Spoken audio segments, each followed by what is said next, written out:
Saleh, a very warm welcome to you. Thank you for joining us. So a very strongly worded statement there from your organisation. Is there any basis at all for these allegations made by the Israeli government?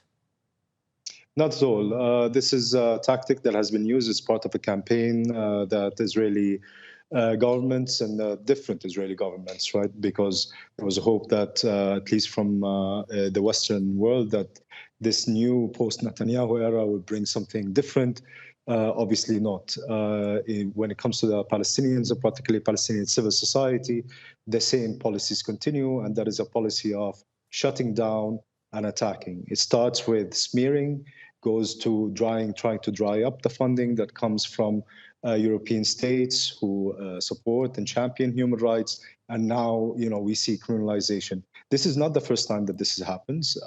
It's very important to note. Just a few months ago, the Health Workers Committees, one of the largest Palestinian civil society organizations working in the health sector, with many clinics and hospitals that they run in the occupied West Bank, has been declared a terrorist organization, and its offices were shut. And now its director, Shada Aoudeh, is currently in Israeli prison. She is standing a military court. So the campaign has been going on for a long time. This is just part of it. It's a very alarming. It's an escalation, of course. It's part of the campaign, but a serious escalation in this campaign. And as our statement put out, one, that this is not only an attack on these 6 organizations of Palestinian civil society, it's an attack on all of us in the human rights community around the world. This must be recognized. We're all taking action against this. And this is a test, specifically to those countries who champion human rights and have it as front and center in their foreign policy, European Union states and others, the United States. This is a test to show their true commitment to human rights, and that human rights must be front and center in any approach that deals with Israel and Palestine going forward. The reason Israel is able to do this is because it enjoys impunity.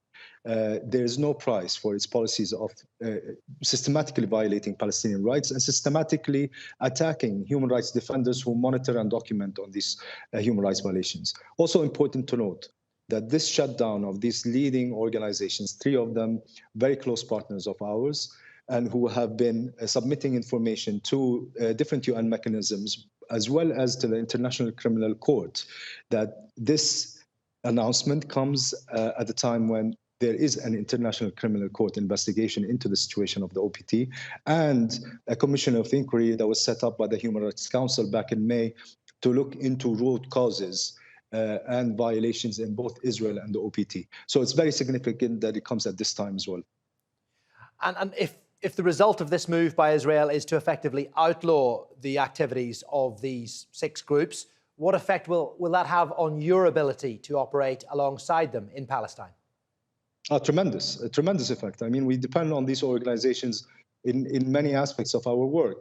We use their documentation to then verify, we compare, they have the most comprehensive monitoring and documentation when it comes to violations by all, and this is very important to note, by all duty bearers. These organizations monitor and document violations by the Israeli authorities as well as the Palestinian authorities, both in the West Bank and Gaza. So we depend very much on them. We work on many joint projects with them. We use their information to help us with the verification of human rights violations. And we work together on then advocacy, whether it is at the UN level, at the EU level, or any international advocacy. So they're very close partners of ours. This is the nature of work in human rights organizations, that we work in affinity, we work in solidarity, we work in collaboration. And so it will have a tremendous effect on us, and it will have a tremendous effect of how much the world can know about the systematic oppression and discrimination that Israel imposes against the Palestinians.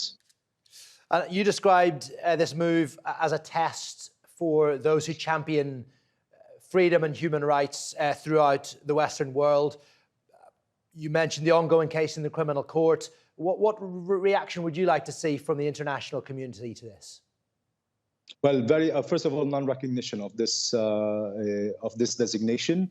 a clear non-recognition of this designation, and then a clear statement that those countries and the donor organizations that have been supporting Palestinian civil society, specifically in Europe, that they will continue to do so, and that to call on Israel and put serious pressure on Israel to rescind this order and not to continue with its campaign attacking Palestinian civil society. So this is the test. On last Tuesday, I met with the Swedish Foreign Minister, Ann Linde, who was on the first visit of such a level, at a high level, to Israel in 10 years following Sweden's recognition of Palestine. It came at during a year when Palestinians have rose up together against the fragmentation and to point out the systematic oppression and discrimination. We expressed to the foreign minister that her visit now this year sends the wrong message. My meeting with her was on the 19th of October when Israel moved to criminalize these 6 organizations. We look to Sweden and other countries who champion human rights to come out with very strong statements right now and followed by actions immediately. We really appreciate you taking the time to speak to us. That is Saleh Hijazi, the Deputy Director of Amnesty International for the Middle East and North Africa. Thank you.